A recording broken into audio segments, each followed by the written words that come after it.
Now, we broke this story last night right here on Hannity, but tonight there is new information on the ongoing cover-up by the Obama administration over the terrorist attack in Benghazi. The House Oversight Committee sent a letter to Secretary Hillary Clinton earlier today demanding information on a, quote, long line of attacks on Western diplomats and officials in Libya in the months leading up to the September 11, 2012 attack. Now, the committee has also released images of the aftermath of these attacks. I will warn you, some of these are very, very graphic. Now, what you're looking at are pictures or of just one of at least 13 documented security events that took place in recent months. Now, these pictures show the aftermath of an attempted assassination on the British ambassador to Libya back in June. Now, just one block away from our Benghazi consulate. The attacks led Libyan security to request additional resources for the ambassador, but the House has now confirmed that the Obama administration denied those requests, and now Ambassador Chris Stevens, 3 other Americans, including 2 Navy SEALs, are dead. Joining me now with analysis, Fox News contributor Liz Cheney. I mean, this gets worse and worse every day. So they asked for additional security. It's the anniversary of 9/11. They didn't get it, and then they say, oh, it's spontaneous, when it wasn't spontaneous. Exactly. No, it is really troubling, Sean. You've got 4 Americans who lost their lives, 4 Americans that we sent into harm's way, who now have been killed because of a terrorist attack. As you mentioned, there were at least 13 separate incidents in the 6 months leading up to this attack that the administration had notice of. There was a request. We also know now, we learned just recently, that there were intercepts in the immediate aftermath of the attack, intercepts between those who perpetrated the attack and al-Qaeda, which were available immediately to the administration. So, you know, you've got a clear dereliction of duty, whether you're talking about the responsibility of the administration to protect our diplomats when they've requested additional security, and then the cover-up that went on when they went out and said to the American people, well, this is just a spontaneous demonstration. It's hard to describe the gravity of this situation, you know, without sounding like you're trying to be too extreme here. But it is very, very serious. The American people deserve answers quickly. Yeah, the spontaneity that is all related to a YouTube movie trailer that's an amateurish, cartoonish video that was released back in July has nothing to do with America, American policies, right, the anniversary of 9/11, and the people spontaneously, they had in their back pocket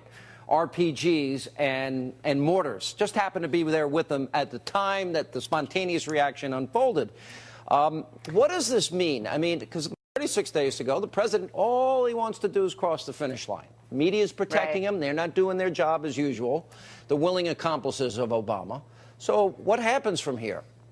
Well, I think it's very important that people like you and others who've been responsible about this continue to remind the American people this president missed 60% of his intelligence briefings. You know, I want to know, I hope somebody asks tomorrow in the White House briefing room, was the president briefed about the threat in Libya? Was there material that was available to him that he would have been briefed on if he hadn't missed 60% of those briefings? I'd also like to know, what did Secretary Clinton know? She also receives daily intelligence briefs. Has she been attending hers? Was she briefed about the situation in Libya? Was she the one who personally said, no, we're not going to be providing the security that they've asked for? This clearly has got to go up to the very highest levels, given how important it is, given the importance of that post in Libya, given the ongoing terrorist threat.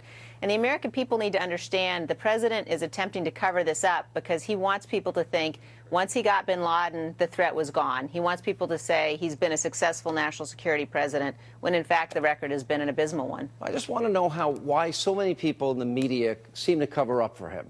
NBC News is the worst of them all. I mean, in all honesty. This president, here we are, 36 days out of an election, has not been asked, you promised you cut the deficit in half in your first term, and you gave us $6 trillion in debt.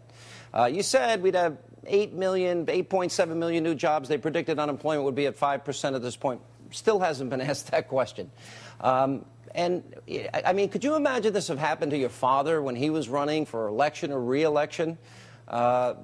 No, it's, you know, look, Paul Ryan talked about it the other day. He said as conservatives, we're used to media bias, but I think that what's going on now, the desperation of the mainstream media to re-elect Barack Obama has reached levels we have not seen before. And I worry very much that the kind of covering up of hugely important issues, an American ambassador killed in a terrorist attack that the administration covered up after it ignored the threats that he was, you know, reporting back into Washington, that is very, very serious. And And when you have a media that, for the most part, won't cover these stories, it begins to really damage, I think, the functioning of our democracy. They have an important role to play, and they've abdicated responsibility because, as Chris Matthews has said, you know, they've got a tingle up their leg over Barack Obama. Yeah, well, I think they're the willing accomplices, and I actually think Obama's laughing his ass off at all of these guys because he knows he can manipulate them and get them to say anything he wants, and he has entire networks that run cover for him. It's pretty fascinating.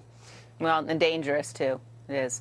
All right, Liz Cheney, thanks for being with us. Appreciate it. Thank you, Sean. We have a lot more coming up tonight. Coming up next, now that she is not on the campaign trail, Callista Gingrich is here to explain how she's going to make sure that children actually know about some American history. Next.